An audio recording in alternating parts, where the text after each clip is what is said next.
Se eu te perguntar qual é o estado mais rico do Brasil, você vai responder São Paulo sem hesitar. E você está certo. Mas se eu mudar a pergunta para onde vive a população com a maior renda média do Brasil, a resposta vai te surpreender. Não são os paulistas. E se eu perguntar onde está a maior concentração de riqueza pessoal do país, a resposta vai te fazer pensar bastante sobre como o dinheiro realmente funciona no Brasil. Porque riqueza do Estado, renda da população e concentração de patrimônio são três coisas completamente diferentes que a maioria das pessoas confunde o tempo todo. Hoje, você vai entender cada uma delas com clareza e sem rodeios. A verdade sobre o dinheiro no Brasil é mais interessante do que qualquer manchete de jornal vai te contar. Se você quer entender como o dinheiro realmente flui no Brasil, deixa o seu like agora. Comenta aqui embaixo. Riqueza, para eu saber que você chegou até aqui. E se inscreve no canal para continuar entendendo a economia brasileira de um ângulo diferente. Vamos para os dados. São Paulo responde por aproximadamente 32% de todo o PIB nacional. Um único estado gerando quase um terço de toda a riqueza de um país continental com 27 unidades federativas. Se São Paulo fosse um país independente, teria um PIB maior do que Argentina, Chile e Portugal. Mas de onde vem essa força toda? Tudo começou com o café. No final do século XIX, São Paulo era o epicentro da maior economia cafeeira do mundo. A riqueza gerada pelo café criou capital suficiente para investir nas primeiras indústrias, construir ferrovias e desenvolver o Porto de Santos, maior porto da América Latina até hoje. Com esse capital, São Paulo se tornou o centro da industrialização brasileira a partir dos anos 1930. Automóveis, têxteis, química, alimentos. Enquanto outros estados permaneceram predominantemente agrícolas, São Paulo diversificou sua economia, de forma que nenhum outro estado conseguiu replicar na mesma escala. Hoje São Paulo é simultaneamente o maior centro financeiro da América Latina, um gigante da agroindústria com cana-de-açúcar e laranja, o maior polo de serviços e tecnologia do Brasil e o hub logístico que conecta o país ao mundo. É um estado-nação dentro do Brasil. Mas ter a maior economia não significa ter a população mais rica. E é aqui que a história fica interessante. Se olharmos para a renda média por habitante, São Paulo perde a liderança de forma surpreendente. O local com a população de maior renda média do Brasil é o Distrito Federal.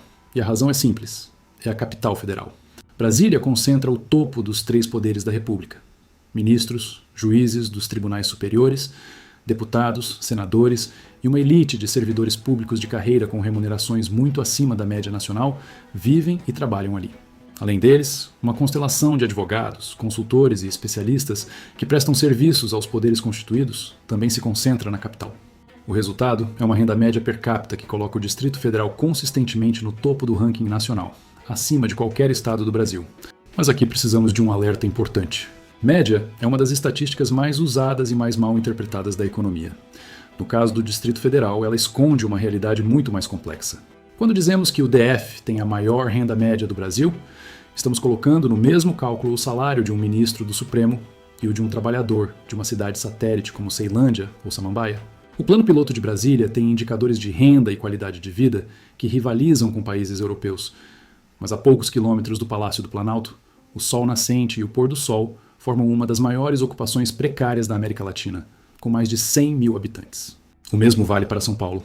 A maior economia do país convive com a maior concentração de bilionários e com algumas das maiores periferias do hemisfério sul. Média sem distribuição é uma estatística incompleta. E entender isso é fundamental para não ser enganado por números que parecem bons, mas escondem realidades muito desiguais. Além da concentração geográfica, existe a concentração pessoal de riqueza. E os dados do Brasil chamam a atenção mesmo em comparação com outros países emergentes. O 1% mais rico do Brasil concentra aproximadamente 50% de toda a riqueza do país. Nos Estados Unidos, que já é considerado um dos países desenvolvidos mais desiguais, esse número é de cerca de 35%. Em países escandinavos, cai para menos de 25%. O Brasil tem mais de 300 bilionários em dólares, o quarto maior número absoluto do mundo. Ao mesmo tempo, mais de 30 milhões de brasileiros enfrentam insegurança alimentar. Como isso acontece? 3 fatores estruturais explicam grande parte dessa concentração. O primeiro é o sistema tributário. Mais de 50% de toda a arrecadação brasileira vem de impostos sobre o consumo, embutidos no preço de tudo que você compra. Quem ganha menos, gasta proporcionalmente mais em consumo e, portanto, paga uma fatia maior da sua renda em impostos. Enquanto isso, a tributação sobre grandes fortunas e heranças no Brasil é historicamente baixa em comparação com países desenvolvidos. O segundo é o acesso desigual à educação de qualidade. A diferença entre a educação pública e a privada no Brasil, ainda é muito grande em grande parte do país, o que reproduz vantagens e desvantagens de geração em geração. O terceiro é o custo do crédito. O Brasil tem um dos spreads bancários mais altos do mundo. Para quem tem patrimônio, crédito barato é acessível. Para quem não tem, os juros altos transformam qualquer financiamento em uma conta difícil de fechar. Em um país marcado por extremos, existe um estado que representa um caminho diferente e que raramente recebe a atenção que merece. Santa Catarina tem a distribuição de renda mais equilibrada do Brasil. Não tem os maiores bilionários, não tem o maior PIB absoluto, mas tem uma classe média forte, indicadores de qualidade de vida que rivalizam com países europeus, e uma economia diversificada, onde pequenas e médias empresas são protagonistas. Joinville é o maior polo industrial do sul. Blumenau tem um dos maiores clusters têxteis do país. Florianópolis se tornou um hub de tecnologia e startups. Chapecó é o centro de um dos maiores polos de proteína animal do mundo. O resultado é um estado onde a riqueza é mais distribuída e onde as oportunidades econômicas são mais acessíveis para mais pessoas, independentemente de onde nasceram. Santa Catarina mostra que distribuição de riqueza e crescimento econômico não são objetivos opostos. Podem caminhar juntos quando o tecido econômico é construído de forma a incluir ao invés de concentrar. Então, onde está o dinheiro no Brasil? Em termos de produção total, está em São Paulo, construído ao longo de mais de um século de industrialização, sistema financeiro e infraestrutura logística. Em termos de renda média por habitante, está no Distrito Federal, onde a proximidade com o poder político se traduz em salários e oportunidades que distorcem qualquer comparação com o resto do país. Em termos de concentração de patrimônio, está nas mãos de uma parcela pequena da população, sustentada por um sistema tributário que historicamente favoreceu a acumulação no topo. E em termos de potencial não realizado, está espalhado por todo o território nacional, no talento da população jovem, nos recursos naturais do Norte e do Nordeste, e na criatividade de milhões de brasileiros que nunca tiveram acesso às ferramentas necessárias para transformar seu potencial em prosperidade real. O Brasil não tem um problema de falta de riqueza, tem um desafio histórico de como essa riqueza é distribuída. E entender isso é o primeiro passo para qualquer discussão honesta sobre o futuro do país.